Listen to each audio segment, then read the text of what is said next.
Justin Trudeau and his Liberal caucus have a serious case of the do as I say, not as I do's.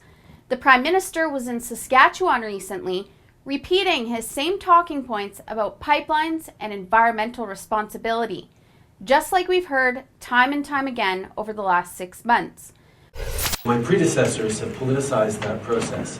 I'm not going to prejudge or shortcut the NEB process as it goes forward. It's important that we have confidence in our regulators. It's important that they do our job, and we're going to allow them to do their job without political interference.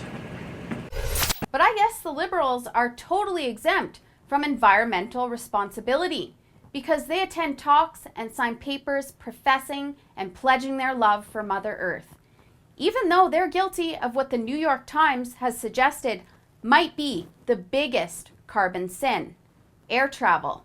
Let's not forget about the 383 delegates that flew to Paris for the sake of the climate, and how many flights Justin Trudeau and the Liberal Party of Canada have taken in the 6 months since they won a majority in the federal election.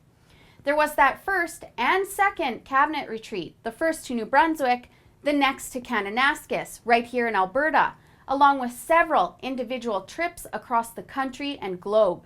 And then there were the vacations to Fogo Island, the posh hotel in Newfoundland, and the trip to the exclusive resort to the Caribbean, which, by the way, cost $2,500 a night, and air travel on the Department of National Defense's Challenger jet cost $10,000 per flying hour, of which economy fares are being reimbursed for the family's travel.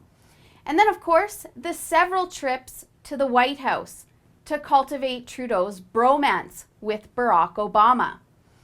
And this is really only scratching the surface of the travel and associated carbon footprint that the Liberals are racking up. The Liberals talk as though they're being tough on climate change, while jet-setting across the globe and participating in the exact actions that they criticize. They're part of the crowd preaching to the church of climate change believers that are on the bandwagon to get into the international spotlight for the sake of money and power. While the real climate scientists, both believers and skeptics alike, agree that the long-term prediction of global temperature is impossible, and neither agree that the use of fossil fuels lead to catastrophe. So why is it that the Liberals are getting away with their hypocritical behavior? Is it because Justin Trudeau has been featured on TMZ, in People magazine, and in Vogue magazine? Maybe partly. But the major reason is that the real scientists are being drowned out by the arm wavers, only doing so for their own personal gain. For the Rebel.media, I'm Holly Nicholas. Thanks for watching. Click here to never miss a Rebel update. Want even more of the Rebel? Well, click here to become a premium member.